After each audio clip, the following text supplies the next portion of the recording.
अहिल्यानगरच्या सर्जेपुरा परिसरामध्ये भोंदूबाबा शिव सोनवणेला पोलिसांनी ताब्यात घेतलंय।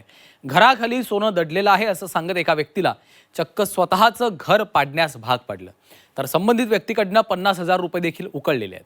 महेश काळोखे यांना घर पाडल्यावर सोनं तर सापडलं नाहीच, मात्र पुन्हा नवीन घर बांधायला घेतल्यावर या भोंदू शिव सोनवणेनं काळोखे कुटुंबाला धमक्या द्यायला देखील सुरुवात केली असा आरोप कुटुंबियांनी केलेला आहे। पाहूयात।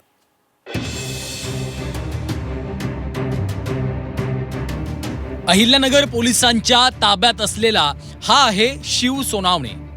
भोंदूगिरीचा धंदा करणाऱ्या शिवबाबानं एका भक्ताचं डोक्यावरचं छप्परच हिरावून घेतलं। महेश काळोखे नावाच्या भक्ताला त्यानं घरात गुप्तधन असल्याचं सांगितलं।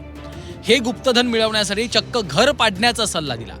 भक्तानं बाबाचं एकूण घरही पाडलं। गुप्तधन काही मिळालं नाही। शेवटी महेश काळोखेनं पुन्हा घर बांधायला घेतलं, पण बाबाच्या डोक्यात दुसरंच होतं। बाबाचा खरं तर भक्ताच्या घरावरच डोळा होता। मला घर पाडायला लावलं आणि 50,000 रुपये घेतले माझ्याकडून। घर पाडलं, काही धनबिन नाही निघलं, तर मग मी बांधकाम चालू केलं। म्हणलं आता हे बांधकाम नाही करायचं, तू ही जागा मला विकून टाकायची, नाही तर मी तुला जीवे मारून टाकेन। आणि एक 7-8 जण घेऊन येतो त्यो तिथले पोरं, आणि रात्री आमच्यावर हल्ला झाला।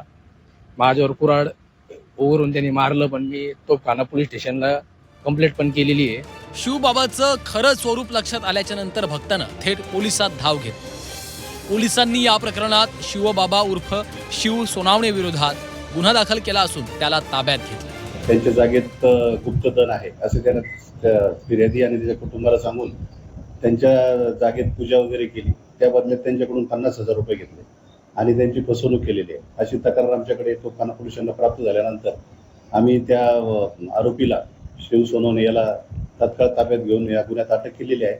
आणि आता या प्रकरणात आणखी किती लोकांना त्यांनी फसवलेलं आहे आणि यामध्ये त्याचे साथीदार कोण आहे, तो कशा प्रकारे बंधुगिरी करत होता, हे सगळं आम्हाला तपासात निष्पन्न करायचं आहे। मेहनतीशिवाय जगात काहीही शाश्वत नाहीये। गुप्तधनाच्या लालसेनं भोळ्या भक्तानं त्याचं राहतं घर पाडायला मागे पुढे पाहिलं नाही। शिवबाबाचं भक्तावर प्रेम नव्हतं, तर भक्ताच्या घरावर त्याचा डोळा होता।